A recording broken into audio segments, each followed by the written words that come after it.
As-tu déjà pensé que le rêve américain se résumait à une petite maison avec une clôture blanche et un compte épargne rassurant?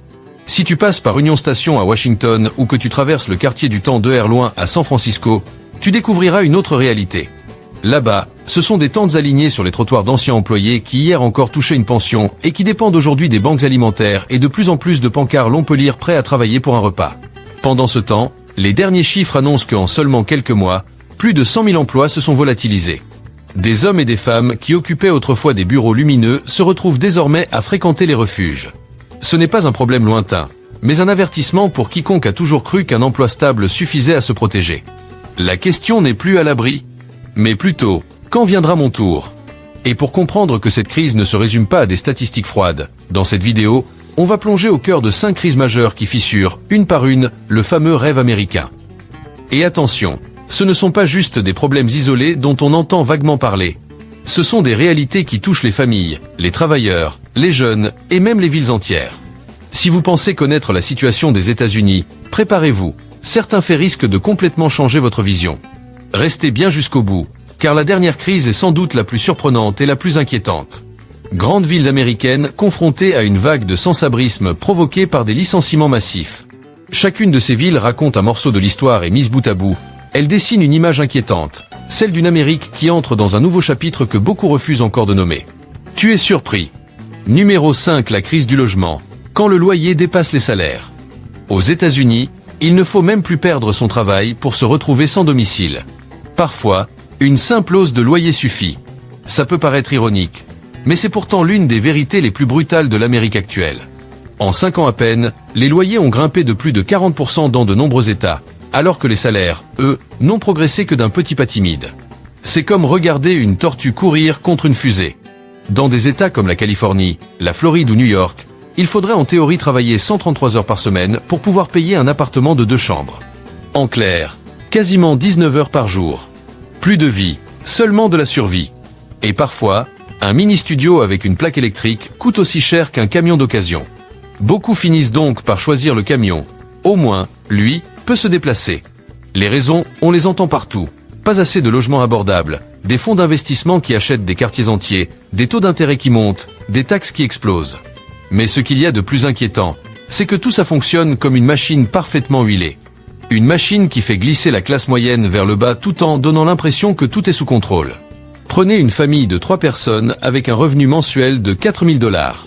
Une fois les 1 200 $ de loyer payés, il leur reste environ 1 400 $ pour l'essence, la nourriture, l'assurance, les médicaments, l'école. Et c'est tout. Une maladie, un pneu crevé, une facture d'électricité un peu plus salée que d'habitude, et leur équilibre s'effondre. Ce cercle vicieux maintient les travailleurs dans la précarité et les propriétaires dans l'angoisse. Tout le monde vit sur une frontière fragile, quelque part entre un appartement et une place de parking. D'ailleurs, il suffit de lever les yeux autour de soi. De Seattle à San Diego, les parkings, sécurisés, se multiplient. Là, des gens qui ont toujours payé leurs impôts, enseignants, infirmiers, employés de banque attendent leur tour pour obtenir une place ou dormir légalement. Étage, 76% d'entre eux travaillent encore chaque jour. Ils ne sont ni paresseux ni dépendants. Ils n'ont simplement plus les moyens d'avoir une adresse. Un homme expliquait récemment qu'il gagnait 3 200 $ par mois, mais qu'on lui avait refusé un logement à cause de son score de crédit trop bas. Il vit aujourd'hui dans une berline de 2007. « Je ne suis pas sans abri », disait-il. « Je suis juste garé temporairement. » L'Amérique était jadis la terre des opportunités. Aujourd'hui, on pourrait presque la renommer la terre des loyers. Tu n'arrives pas à acheter? Tu loues. Tu n'arrives plus à louer? Tu empruntes. Tu ne peux plus emprunter? Tu dors dans ta voiture. Et c'est ainsi que des centaines de milliers de personnes de la classe moyenne se retrouvent malgré elles sur les routes. Le rêve américain est toujours là, quelque part, simplement endormi sur la banquette arrière. Soyons honnêtes, lorsqu'un pays exige 3 emplois pour qu'une famille puisse simplement se loger, est-ce vraiment la faute des gens? Ou bien celle du système qui les entoure? On dit souvent que l'Amérique est le pays de la liberté. Aujourd'hui, la seule liberté vraiment accessible, c'est parfois celle de choisir dans quel coin de parking se garer pour la nuit. Numéro 4. Travailler dur et être quand même sans abri. Travailler 40 heures par semaine? Désolé, ça ne suffit plus pour sortir de la pauvreté. On a longtemps répété que, si tu travailles dur, tout ira bien. Mais désormais, tu peux te tuer à la tâche, et finir par t'endormir dans ta voiture après ton service. Le salaire minimum fédéral est bloqué à 7,25 $ de l'heure depuis plus de 14 ans. Pendant que tout le reste, nourriture, carburant, assurance, santé s'envole. Un déjeuner normal représente une demi-heure de travail. Un plein d'essence, presque une journée complète. Une blague circulant en ligne résume l'état d'esprit actuel. Travailler dur ne te rend pas plus riche, juste plus fatigué et toujours pauvre. Sur les parkings nocturnes, la scène se répète. Une infirmière encore en uniforme qui incline son siège dans une vieille Honda. Un chauffeur Uber qui replie sa couverture avant de prendre la route pour ses premières courses. Tous ont un emploi du temps, des responsabilités. La seule chose qu'ils n'ont plus, c'est un toit. Selon un rapport du HUD, plus de 40% des personnes sans domicile occupent un emploi à temps plein ou partiel. Autrement dit, ne plus avoir de maison n'a plus rien à voir avec le fait de ne pas travailler. C'est juste que les salaires ne suivent plus le coût d'une simple adresse. Ce fonctionnement doit vous dire quelque chose. On travaille, on paie des impôts, on rembourse ses dettes étudiantes, on cotise aux assurances, et on recommence. Comme un hamster qui court dans une roue qui n'arrête jamais. L'économie des petits boulots se veut flexible, mais dans la réalité, elle sert surtout à permettre aux entreprises d'éviter de payer des avantages sociaux. Les Américains n'ont jamais autant travaillé, et n'ont jamais reçu aussi peu en retour. Faisons un calcul rapide. 2 emplois à temps plein, soit 80 heures par semaine, permettent de gagner environ 3500 $ par mois après impôt. À Los Angeles, le loyer moyen dépasse déjà les 2700 $. Une fois l'essence, la nourriture, l'assurance et les médicaments payés, il ne reste rien. Alors oui, certains ont encore une voiture. Mais c'est dans cette voiture qu'ils dorment. On entend parfois que les personnes pauvres ne veulent pas travailler. Pourtant, beaucoup de ceux qui dorment dans leur véhicule travaillent plus dur que les politiciens qui votent les lois. Ils se lèvent à 5 heures du matin, se lavent le visage avec une lingette froide, boivent un café réchauffé dans une boîte métallique, puis foncent au travail en essayant d'avoir l'air normal. Le soir venu, ils cherchent l'ombre pour se garer sans attirer les gyrophares. Tout ça, juste pour conserver un minimum de dignité. Un homme participant au programme Safe Parking l'a expliqué. « Je travaille dans un entrepôt Amazon. J'ai un revenu, je paie des impôts. La seule différence, c'est que je dors dans un parking. » C'est presque absurde. Et pourtant, c'est devenu l'un des visages du rêve américain. Aujourd'hui, le rêve ressemble à un réseau Wi-Fi public. Tout le monde y est connecté, mais personne n'est vraiment protégé. Tu peux passer ta vie entière à travailler, et ne jamais pouvoir t'offrir un endroit sûr où dormir. Autrefois, un emploi était la clé vers un futur meilleur. Aujourd'hui, c'est tout juste suffisant pour éviter de mourir de faim. Et si vous pensez que cette crise ne concerne que les plus pauvres, détrompez-vous. Numéro 3. L'endettement massif des ménages et système de crédit oppressant. La classe moyenne, autrefois pilier du pays, font lentement entre le coût de la vie qui brûle et un marché qui reste glacé face à leur détresse. En Amérique, on ne perd plus sa maison parce qu'on a perdu son emploi. On la perd parce que les prix continuent de grimper, année après année. Mais au fond, ce n'est pas seulement une question d'argent. C'est aussi une culture entière qui a appris aux gens à s'endetter plutôt qu'à vivre librement. Les banques ont donné l'illusion du choix, jusqu'au jour où le choix du lieu de vie disparaît complètement. Après des années de travail, beaucoup d'Américains ne possèdent pas une maison, mais une montagne de dettes décorée d'un beau score de crédit. Cette dette, c'est le collier doré que la classe moyenne a accepté de porter, brillant, prestigieux, mais qui sert un peu plus chaque mois. Soyons francs, la dette est devenue une sorte de nouvelle religion. On s'endette pour étudier, pour assurer son avenir. On s'endette pour acheter une maison, symbole de stabilité. On s'endette pour une voiture, pour exister socialement. On s'endette avec une carte de crédit, pour avoir l'impression d'avoir le choix. Résultat, la dette personnelle totale dépasse désormais les 1,14 trillion de $, un record historique. Chaque seconde, 3 millions de $ d'intérêts supplémentaires s'ajoutent. Étage 60% des Américains n'ont même pas 1000 $ pour faire face à une urgence. Une crevaison, une visite aux urgences, et leur nouvelle adresse devient soudain le parking d'un Walmart. Numéro 2. Précarité cachée de la classe, moyenne inégalité structurelle et faux rêve. Un jour, à San Diego, un homme m'a raconté. J'avais une maison, 2 voitures, un score de crédit de 780. Aujourd'hui, j'ai une voiture, un matelas pliant, et un score de crédit aussi bas que la température en hiver. Il n'en riait pas, mais moi, j'ai souri, parce que c'était tragiquement réaliste. Ce genre de chute, seuls ceux qui ont connu la stabilité peuvent la comprendre. On ne s'effondre pas parce qu'on est pauvre, mais parce qu'on a fait tout ce qu'on nous a appris, pour finalement perdre quand même. Depuis les années 1980, la culture américaine a commencé à associer réussite et dépenses.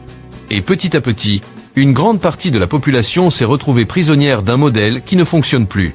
On entend souvent que plus on dépense, plus on gagne en respect.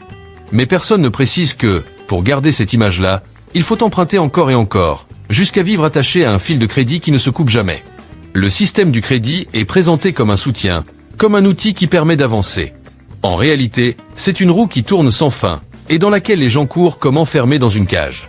Aux États-Unis, on n'apprend pas vraiment le fonctionnement des intérêts composés à l'école. On le découvre en payant des intérêts bien réels à la fin de chaque mois. Et les banques s'en frottent les mains. Elles n'ont pas besoin que vous soyez riche, juste que vous croyez encore maîtriser vos dettes. Aujourd'hui, la classe moyenne ressemble au radiateur invisible de l'économie. Elle dépense à crédit, puis rembourse avec son temps, sa santé et son stress. Comme une clim qui tourne à plein régime, elle garde tout le monde au frais, sauf elle-même, qui brûle de l'intérieur. D'après une étude récente, un Américain moyen passe l'équivalent de 8 années de sa vie à payer uniquement des intérêts. 8 années, largement assez pour obtenir un diplôme, déménager à l'autre bout du pays, ou même traverser les États-Unis en van. Et d'ailleurs, de plus en plus de gens choisissent la troisième option. Parce que dans un van, au moins, aucun créancier ne vient frapper à la porte. Ce n'est pas que les Américains soient pauvres. C'est qu'ils n'ont pas encore terminé de payer tout ce qu'ils possèdent. Cette phrase sarcastique circule partout en ligne parce qu'elle reflète une réalité partagée. La dette est devenue la langue maternelle de la classe moyenne. Une langue sucrée, addictive, dont plus personne n'ose se défaire.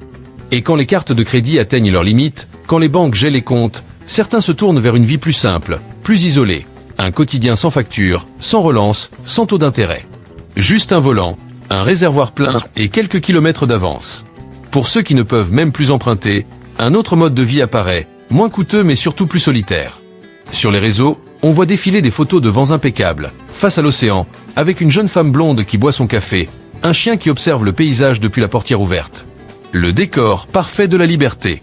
Mais derrière ces images filtrées, il y a une réalité bien plus crue. Des milliers de véhicules ne filent pas vers la plage. Ils restent stationnés sur les parkings de Walmart, éclairés par des néons à la place du lever de soleil. Depuis 2020, le hashtag VanLife a explosé. Les jeunes y voient une vie nomade, légère, presque poétique. Mais, en parallèle, le nombre de personnes forcées de vivre dans un véhicule atteint des niveaux historiques. Rien qu'à Los Angeles, plus de 13 000 voitures, vans ou camping-cars servent désormais d'habitation. Deux mondes coexistent donc. D'un côté, ceux qui choisissent le minimalisme pour la liberté. De l'autre, ceux qui y sont réduits parce qu'ils n'ont plus rien à perdre. Une femme racontait avoir été comptable avant de perdre son emploi après la pandémie. Elle a acheté un vieux minivan, fabriqué son lit, bricolé une petite cuisine. Elle parlait des autonomies nomades. Mais au bout de quelques mois, son discours s'est transformé. Quelle liberté peut-on célébrer quand chaque soir on doit choisir entre faire le plein ou manger? Ces mots faisaient sourire, et mal à la fois. La van life, c'est une pièce à deux faces. D'un côté, les couchers de soleil depuis le toit du van, le travail à distance, le sentiment de sortir du cadre. De l'autre, des gens qui dorment dans une voiture parce qu'ils ont perdu leur logement, leur emploi ou qu'ils n'ont plus le score de crédit nécessaire pour louer. C'est pour ça que la classe moyenne américaine regarde ces vidéos avec un mélange d'admiration et d'angoisse. Elle donne envie de liberté, mais elle rappelle aussi ce qui pourrait arriver demain. Les chiffres parlent d'eux-mêmes. En 5 ans, le nombre d'Américains vivant dans un véhicule a bondi de plus de 60%. Officiellement, les autorités appellent ça un mouvement mobile temporaire. Un terme presque élégant, comme si tout le monde dormait sur un siège inclinable par amour de la nature, et non parce que leur salaire ne leur permet plus de payer un loyer. Soyons justes, pour certains, vivre dans un van représente une vraie bouffée d'air. Plus de factures, plus de propriétaires, plus de courriers de recouvrement. Ils disent « J'ai peu, mais je suis libre ». Et dans un pays où la liberté coûte de plus en plus cher, cette liberté roulante devient presque un luxe. Facile à atteindre, difficile à conserver. Les jeunes appellent ça la vie hors réseau. Les plus âgés parlent plutôt d'une vie après le crédit. Moi, je vois surtout une version bêta d'un effondrement social qui s'installe en douceur. Une façon de vivre à la fois belle, triste et provisoire, impossible à classer entre choix et conséquences. Derrière chaque van se cache une génération qui croyait encore, il y a quelques années, aux promesses du pays. Mais cette confiance-là aussi commence à manquer de carburant. On le voit même dans l'organisation des safe parking, ces zones où les gens sans logement peuvent dormir dans leur voiture sans être expulsés par la police. L'État devrait en être responsable. Pourtant, ce sont surtout des églises, des associations, des petits groupes de voisins qui les mettent en place, parce qu'ils savent que si on attend les autorités, l'hiver sera passé avant que la première autorisation soit signée. À San Diego, une église a transformé tout son parking en zone sécurisée, avec toilettes, prise électrique et un gardien de nuit. À Seattle, ce sont des étudiants qui ont monté le programme eux-mêmes pendant que la mairie débattait encore des formulaires. À Los Angeles, des habitants ont dû lancer une pétition juste pour garder le parking qu'ils finançaient eux-mêmes. Alors, où est l'État dans tout ça? La réponse ressemble presque à une mauvaise blague. Il est en réunion. Imagine un pays où, d'un côté, on s'inquiète de l'image renvoyée aux touristes, et de l'autre, on se chamaille sur des lignes budgétaires. Pendant ce temps, dans la vraie vie, des gens dépensent 3 $ par gallon d'essence juste pour ne pas geler la nuit. Ça paraît ironique, n'est-ce pas? Le fameux pays des opportunités, où parfois la seule opportunité réelle, c'est de réussir à se sauver soi-même. Et quand les citoyens tentent justement de se débrouiller sans aide, le système les observe avec méfiance. Certains riverains refusent l'installation d'abris pour sans-abri par peur que leur quartier perde de la valeur. Ils disent « Je n'ai rien contre eux, mais pas devant chez moi ». Cette gentillesse conditionnelle, valable seulement tant que le problème reste invisible, crée une contradiction profonde. Voilà comment on se retrouve avec une situation absurde. L'État demande l'aide des communautés, les communautés s'organisent. Puis les autorités coupent court en invoquant une infraction au règlement local. Résultat, un pays complet piégé dans une partie où personne ne gagne. Les personnes sans logement sont poussées dehors, la classe moyenne craint de les rejoindre, et le gouvernement donne l'impression de maintenir l'ordre en restant assis au milieu du chaos. Un homme ayant vécu dans un parking sécurisé de Los Angeles résumait tout ça d'une phrase. « Je ne demande pas qu'on me donne quelque chose gratuitement.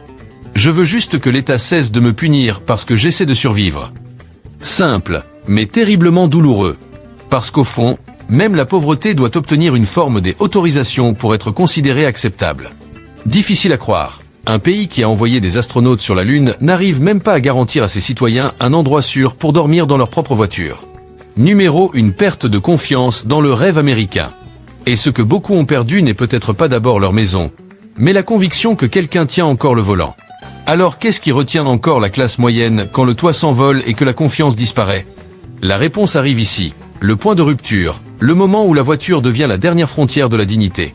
Aux États-Unis, un Américain de la classe moyenne peut tout perdre, sauf ses clés de voiture. Parce que pour énormément de gens, leur véhicule est bien plus qu'un moyen de transport. C'est la dernière preuve qu'ils tiennent encore debout. Dans les parkings sécurisés de Californie, on voit des files entières d'autos alignés comme des appartements provisoires. Une vanne décorée d'un autocollant « Adventure Away » met à l'intérieur, une ancienne institutrice déplie des factures d'hôpital. Un SUV flambant propre, mais son propriétaire, un employé de bureau autrefois propriétaire à San José, remplit des candidatures en utilisant le Wi-Fi de l'église. Ils continuent de se laver dans des stations-service, s'habillent correctement, vont au travail comme tout le monde. Puis, à la tombée du soir, ils se garent en silence les uns à côté des autres. Leur phrase la plus partagée ? Je ne suis pas sans abri. Je suis juste garé temporairement. C'est leur manière de rester digne. Parce qu'ici, perdre son logement, ce n'est pas juste perdre un lit, c'est perdre son adresse, ses papiers, son assurance, parfois même son identité. La voiture devient alors une forteresse modeste, mais qui se ferme à clé. Les chiffres sont frappants. Plus de 40% des personnes vivant dans un véhicule ont un emploi stable, beaucoup paient même des impôts. Mais un seul retard de loyer suffit à les faire basculer. Sans adresse fixe, impossible de signer un bail, de recevoir du courrier, ou même de remplir un formulaire d'embauche. Le système fonctionne par code postal. Si votre adresse est une plaque d'immatriculation, vous cessez d'exister administrativement. Ça paraît glacial, mais c'est la réalité. À Santa Barbara, j'ai rencontré un ancien soldat qui conduisait autrefois un 1V en Irak. Aujourd'hui, il vit dans un Dodge Caravan de 2008. Il m'a dit « Au moins ici, j'ai encore le droit de verrouiller les portes ». Des mots simples, mais qui frappent l'ego d'un pays tout entier. La voiture, symbole historique de liberté américaine, est devenue un bastion contre la dégringolade sociale. Et paradoxalement, même ceux qui y dorment continuent de la laver chaque semaine, d'accrocher un petit drapeau à l'arrière, comme pour rappeler « Je suis toujours américain, même si ma maison roule ». Dans un monde où les loyers s'envolent et les salaires stagnent, l'auto reste parfois le dernier bien qu'on peut encore payer en plusieurs fois. Et au moins, personne ne peut vous expulser juste parce que vous dormez dedans. Ces gens ne demandent pas la pitié. Ils demandent le respect. Parce que la pauvreté n'a rien de honteux. Si ce n'est qu'en Amérique, elle n'a plus nulle part où aller. Alors une question se pose. Si la classe moyenne vit dans des voitures, qui vit encore dans des maisons? Et cette réflexion nous mène à quelque chose d'encore plus inquiétant. Et si, un jour, vivre dans une voiture n'était plus une transition, mais devenait la norme? Imagine un futur proche, des parkings Walmart équipés de Wi-Fi, de douches, de bornes pour recharger, au point que la frontière entre logement et stationnement s'efface. On appellerait ça une communauté mobile de résidents. Mais en réalité, ce serait juste la version 2.0 de la crise immobilière, repeinte en concept tendance. Le mot sans-abri disparaîtrait peu à peu des médias, remplacé par résidents véhiculaires. De jeunes startups proposeraient des formules de logement mobile, avec assurance et adresse virtuelle incluse. C'est moderne sur le papier, mais au fond, c'est la vente d'un rêve remballé dans un nouvel emballage. Et on sait déjà qui ferait profit, pas ceux qui dorment dans ces véhicules, mais les entreprises qui construiraient des parkings intelligents et vendraient des services d'hygiène ou de sécurité à l'heure. Un jour, l'accès à un simple parking sécurisé pourrait devenir un luxe payant. On pourrait même imaginer une émission de télé-réalité, Van Macover, de l'épave à la liberté. Les Américains apprendraient à optimiser 4 mètres carrés comme un nouveau savoir-faire, et les politiciens s'en féliciteraient. Nous avons éliminé l'itinérance. Oubliant de préciser. Parce que tout le monde dort dans une voiture. Un économiste l'avait prédit. Quand l'inégalité se banalise, elle finit toujours emballée comme un style de vie. Voilà exactement où on en est. Les chiffres ne mentent pas. En 2024, plus de 770 000 personnes étaient sans logement, dont près de 400 000 vivant dans leur voiture ou un camping-car. À ce rythme, en 2035, la vie en van pourrait devenir le 3e mode d'habitat du pays, juste derrière les appartements et les maisons en location. Ce n'est pas une solution, c'est le signe qu'une société se résigne au fossé social qui se creuse. Un jour, quelqu'un pourrait demander « Tu habites où ?» Et l'autre répondra « Place numéro 27, juste à côté de la borne de recharge. » Ce jour-là, le rêve américain n'aura pas disparu. Il aura juste changé d'adresse temporaire. Et tout ce que vous venez d'entendre, ça ne parle pas seulement des autres. Ça pourrait concerner toi, moi, n'importe qui, un accident, une facture médicale, un licenciement, une hausse de loyer, et tout bascule. Nous vivons dans un pays qui célèbre la liberté, mais où une simple place de parking sécurisée est devenue un privilège. Une nation capable d'envoyer des fusées sur Mars, mais qui laisse des centaines de milliers de citoyens dormir dans les voitures qui les emmenaient jadis au travail. Et peut-être que le plus effrayant, ce n'est pas la vie dans la voiture. C'est qu'on commence à trouver ça normal. Maintenant, j'aimerais vraiment savoir ce que toi tu en penses. Est-ce que la vie en van est une nouvelle forme de liberté? Ou est-ce le signe que la classe moyenne américaine se fissure pour de bon? Partage ton avis dans les commentaires. Raconte ton expérience si tu en as une. Et si tu veux continuer à explorer ce genre d'analyse sur la société américaine, pense à t'abonner pour ne rien rater. Cette vidéo n'a qu'un but, analyser, comprendre et ouvrir la discussion. Elle ne représente personne d'autre que son auteur. Merci d'avoir regardé jusqu'au bout. On se retrouve très bientôt pour la prochaine vidéo.